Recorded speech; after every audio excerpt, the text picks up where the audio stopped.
I loved math, I loved the sciences, but getting into that first taste of computing was really exciting. My name is Patty Lopez, and I'm a Senior Platform Applications Engineer in Intel's Data Center Engineering Group.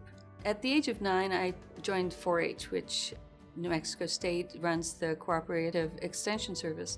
And so I was able to come to New Mexico State when I was 15. I was entered in the state competition for dress review, and I won a trip to Chicago. It was my first trip out of the state, my first plane ride, and it just opened a world of possibilities to me. So I am very grateful to NMSU for creating that opportunity for me.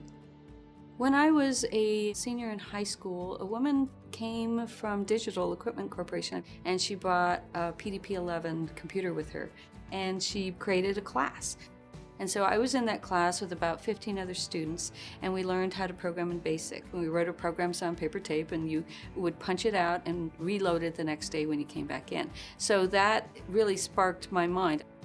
As I came to campus, I came into arts and sciences, and I started in computer science, really loved it, but took chemistry, took biology, took psychology, sociology, and that just really expanded my thinking. When I was working at New Mexico State in the Computing Research Laboratory, I had the opportunity to interview with Hewlett-Packard at that time. I hadn't really thought about what I would do when I finished. I was looking for an academic position, but the opportunity came up to work in industry, and I was really fascinated with imaging. And so I interviewed, I got the job, and I moved to Fort Collins, Colorado. It was a wonderful experience. I spent 19 years at HP. I built a huge set of colleagues and people who I still keep in touch with. And then I decided that you read all the data in media about women hitting glass ceilings. So I decided to explore outside of HP, and I went to Intel, which happens to be right across the street. That first role was as a validation engineer. And then I switched into a different role, which is essentially a technical marketing role, and now I work with customers.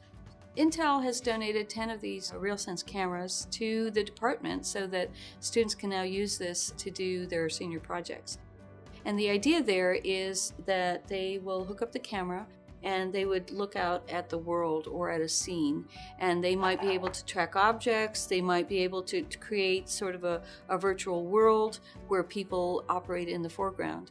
So being able to start to get back into the research space and to look and work with students again, I think it's a great way to give back to the community, to help these students start to develop their repertoire of skills, to be able to be conversant, to be able to understand where the technology is going, and to be successful in their future endeavors. In 2006, I went to my first Grace Hopper Celebration of Diversity in Computing conference. There I went to a Birds of a Feather session, and it was a group of Latinas. Most of us had PhDs in computing, and we were all sort of at a similar place in our careers. We were trying to find a community. So that's how we formed the Latinas in Computing group that I'm now one of the co-chairs.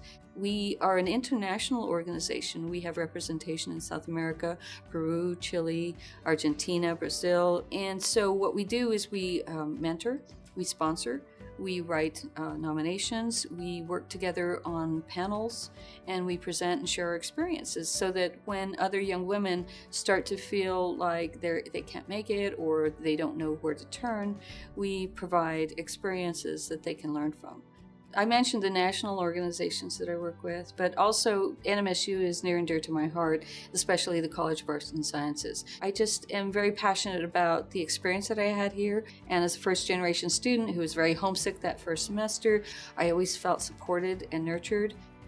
So it is a tremendous honor to be recognized for my contributions, because the goal was not to win awards. The goal was to do good for the university and to open the door for others to see how they can make a difference.